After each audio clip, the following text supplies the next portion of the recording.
my God, look who's here, everyone. It's Kato, Kaelin. Stephanie. Oh, in my knight in shining armor.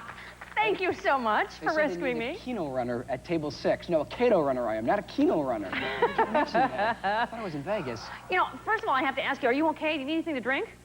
Oh, yeah, I'd like something. Oh, good. Here, have some OJ. Oh, God, thanks. Funny.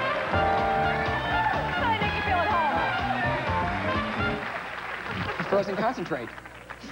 And this is my frozen concentrate. Just like that. All right, let's get off that subject. But before we do, did he do it? I'm sorry, I wasn't listening. What was I was kidding. But did he? About that Keno runner. They'll be right there. Hey, look, I'm not Marcia Clark, all right? I want an answer. James, can I declare him a hostile guest? I don't know. You know, I think he's a very hostile guest, and I think that, you know, I think because that's a you're on... outfit, but I love it. Because you're on the Stephanie Miller show, you should be, you know, forced to answer that question. That's true. Kato. Recess! Sidebar. I've got to ask you what this feels like. I mean, you wanted to be famous all your life, and then suddenly it happens completely by accident. What has that been like? You know, like I said, it just kind of happened. It was that one day I was just walking down the hallway in the court, and someone said, "Kato, smile." And I didn't get it, so I smiled, and that was it. It was just kind of happened when people were taking pictures, and I never gave it much thought. I don't make a big deal out of it, so it's there. And thanks very much. There we go. It is there. I mean, how does it feel, though? I mean, being the butt of some jokes. By the way, none that I've ever made. I heard that. Not at all that she's made. Not me, but I'm talking about other comedians. Well, it depends on what kind of butt of the joke I am. Leno and Letterman, fine. They never say anything, you know, too bad. And not that I've gone to a lot of clubs and that, but it's in fun, isn't it? Right? Yeah. Oh, yeah. Okay. Some of it, oh, yeah. Yes. Table? Yeah. Absolutely. I hope. But, I mean, I'm just curious because this did sort of happen to you completely out of the blue. You've always wanted to be in show business, Well, right? I came from Milwaukee, Wisconsin.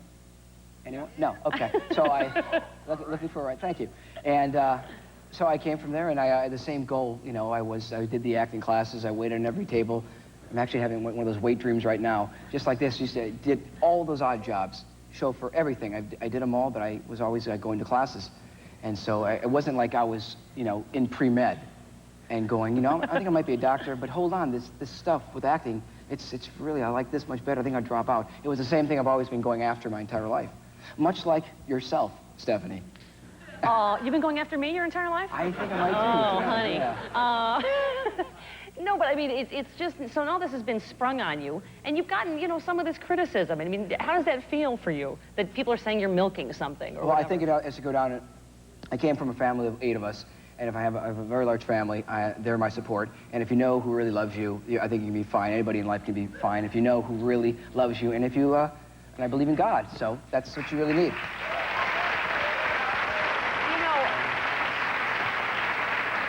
Because you've actually had some amazing stuff happen out of all this. I hear you had an interesting $10 million offer. That's true. I was in Washington, D.C. I had done the Larry King show, and we were at this dinner. There was a sheik from some country, and I don't know which country it was, and he was having dinner with like 4 different wives or whatever. Sure. And I was joking with this guy, and he had these large glasses on that make your eyes look really big. As a joke, he had these glasses on. He said, "Put them on, Kato." I went, "Okay." I put him on, we started joking, and we started laughing, and then my lawyer was there. He said, "I want to buy him. I'd like to buy Kato." And I said, are you serious? He goes, "I'm serious." I go, "Where's my lawyer?" He offered $10 million to buy me, take him back to his country with him, to go back with him. I don't know what we'd be doing. Oh, my. I said no. I'm here right now making much bigger bucks with Stephanie. And I imagine he wasn't looking for a pool boy, was he? I don't know what he was looking for. Oh, well, I don't know what he's looking for. Something to do in a pup tent, I think. Can you stick around for just a moment? I can't let you go yet. Well, gosh, yeah, sure. You cute thing. We'll be right back with Kato, Kaelin.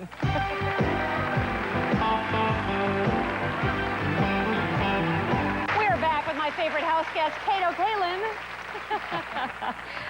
You know, you are doing great now, by the way. You've got your own radio show that I hear is doing well here. Oh, can I talk about it? You certainly can. Why, gosh, it's 2 to 4, the fastest 2 hours in radio, 97.1 KLSX right here, called Real Radio. And it's good. It's great. I love it. I do the entire show standing up. 2 straight hours standing up.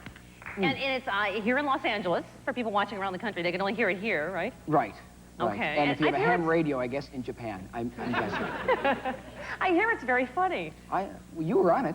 I was on it today. Yeah, it's a lot of fun. I'll tell you what, it's so much fun to know that radio has so much impact because you're walking the street, you hear someone say something that you said that day. Because you're in there by yourself, you don't realize there's people, well, at least 20 people listening, so it's a great thing, radio as a medium. What kind of, you must have some bizarre callers. I mean, what kind of call-in questions have you gotten? Well, I get unusual calls, but I get more unusual things sent to me.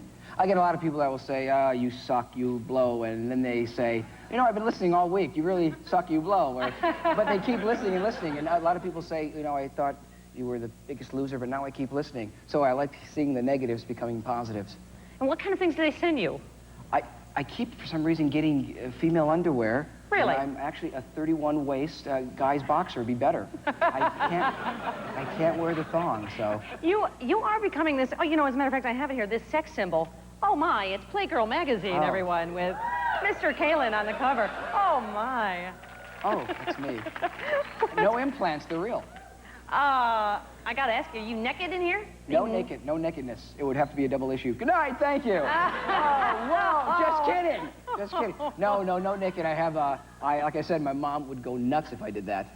And no, I've got boxers on. That's the, thank you, I just thought of that too. I have boxers on, and that's as far as I go, boxers. Oh, well, I'm very disappointed. But you know. But there are people naked in it, so. I have to tell you something. You know, you see this whole media thing, and yeah. I don't know what I expected. I kind of thought maybe you'd be a bit of a dweeb, but you are very nice and very funny, and Thanks. it was a pleasure to meet you. Oh, same. I'm so I glad wish I met you all the luck in the world. I'm glad everybody else I met too. Thank you so much. Thanks for having me. I appreciate it. And I want to see you naked next time. Naked, in this picture. always. Naked.